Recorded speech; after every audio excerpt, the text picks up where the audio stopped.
Today we're going to be chambering a barrel for a 6.5 Creedmoor, and I've got the barrel chucked up in the lathe. This is a Brux barrel, and we've got everything dialed in. You can see that there's no movement in the needle.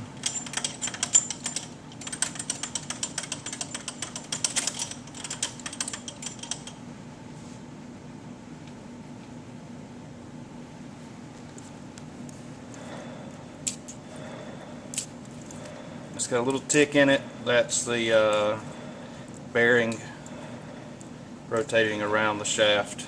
This Mitutoyo 1/10 of a thousandth indicator is capable of reading even a speck of dust in there.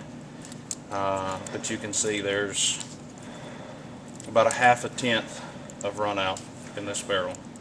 And the next step, we'll be ready to turn our tenon down and thread it, and then we'll do a bolt nose recess and begin our chambering work.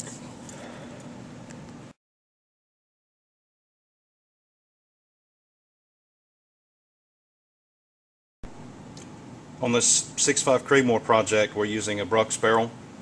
To give you an idea of the quality of the Brux barrel, typically the bore and rifle barrels is not drilled in the center of the outside diameter of the barrel, but this one is extremely close. And I'll turn the lathe on to give you an idea of how true it's running. Usually we see a lot of wobble, or a little wobble, on the muzzle end. But you can see how this one's just running true.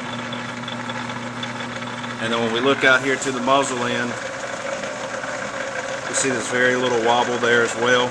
It is also running true. They got that hole through that barrel from one end to the other almost dead center, which is remarkable. It's a Brux barrel, and that's just a testament of quality that Brux is turning out.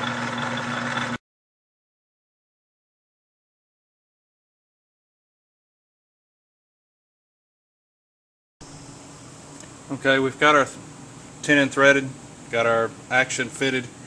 We're just about finished in the chambering process. I'm going to put this go gauge in there. Again, this is a 6.5 Creedmoor. Surgeon action, we're going to screw it up tight against the shoulder.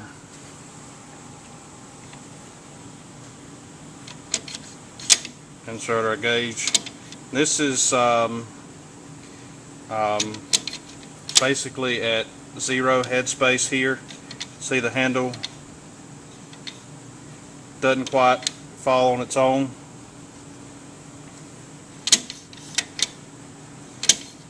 It's got just the slightest little bit of resistance.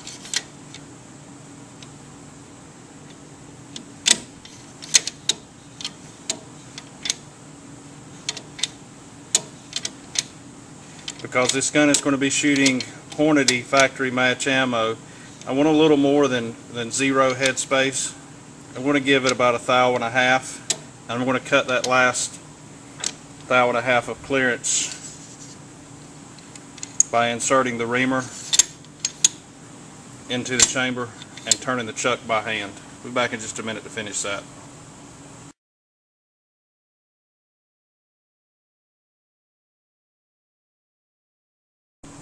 Now we've got our surgeon action chuck back up,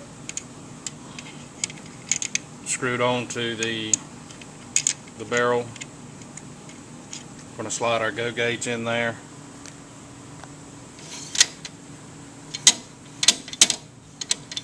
Handle falls freely now. We're going to take and put a piece of Scotch tape on the back of the go gauge and check it again. Be right back.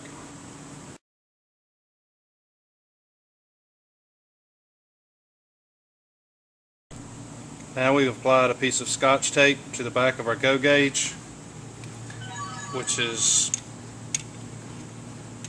2 thousandths thick. I'm going to put it back in the chamber.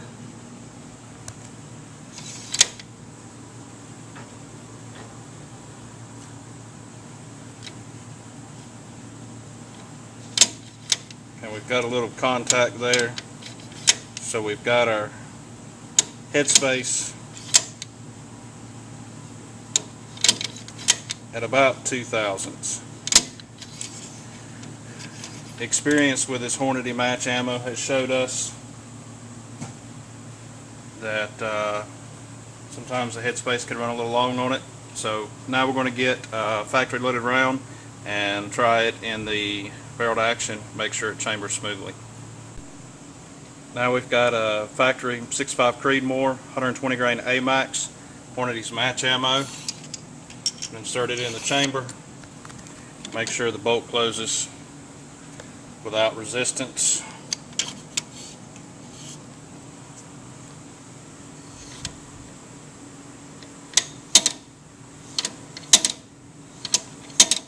And it does.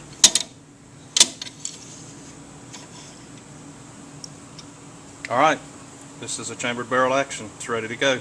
We'll bed this into the McMillan stock and it'll be ready to go to the range for test firing. We still have a couple of parts to assemble on the action. The bolt's disassembled minus the extractor. So I have to put the ejector and the firing pin spring and the shroud in there, and then we need to put the side bolt release into the action, and then we can bed everything up.